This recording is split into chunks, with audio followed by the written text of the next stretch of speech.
the queen of game shows, Miss Chris Aquino.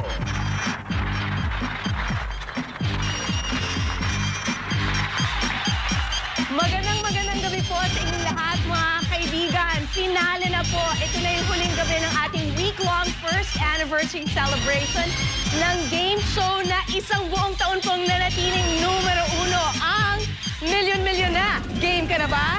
Game na! Our very special celebrity player will still be playing for his chosen charity. The jackpot at stake is still 1 million pesos. E sino po ba ang ating very special celebrity player for tonight? Well, we saved the best for last. Eto na po siya. Totoo ba ang balita na maglalaro siya dito? Kore ka dyan! Game na si Bossing! Please welcome Mr. Vic Soto!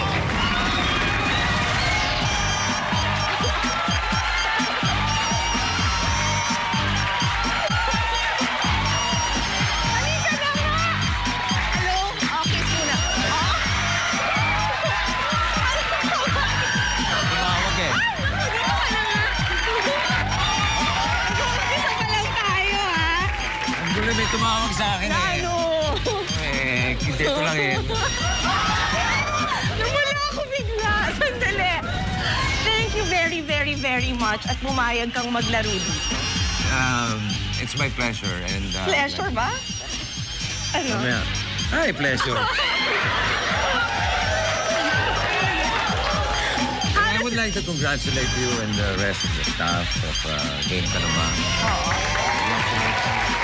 Alam mo, coming from you, nakakataba talaga yun ang puso dahil, in my opinion, ikaw ang pinakamagaling na host when it comes to mga anything to do with mga games. And of course, hindi naman matatawaran yung 23 years na araw-araw kang sinubaybayan ng buong Pilipinas. Nadi-distract ka. Okay. I will step here, okay? And also, congratulations kay Raho. Okay. Maraming salamat, Raho. Okay. Nice count. Palakpakan natin si Raho. Ready ka na bang maglaro? Ha? Are you ready to play? Hindi. Pwede pa tayo magkwentuhan. Gusto mo? Pwede tayo. Alam mo kasi, pinano namin to para yung letter V, di ba? V for Vic. Yeah, thank you. Ano ba ibig sabihin yan? Does it mean that we'll be seeing more of you here in ABS-CBN? Pwede.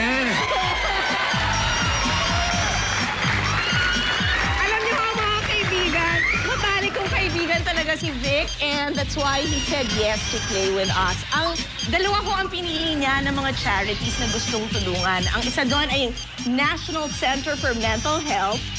Bakit? Mental ako Okay. And ito isa sa mga paborito po namin, ang Give a Life Project ng PGH para ho dun sa pediatric ward nila. At this point, may 100,000 ka na. So that means 50,000 pesos for each of those charities ang ibibigay natin. Pero ngayon, dumiretso na po tayo sa paborito niyong lahat, ang aming showcase round na yung kasama mo sa kabila, tinawag na parang kapwa ko, mahal ko. Sino yun? Pero maganda to dahil meron tayong mga matutulungan talaga. And someone very close to your heart will be given a very special showcase. Kung sino po siya, mga kaibigan, let's watch this. Si Vic will play for the Tricycle Showcase. Sa pagbabalik po yan ng Milyon Na. Game ka na ba? Game na!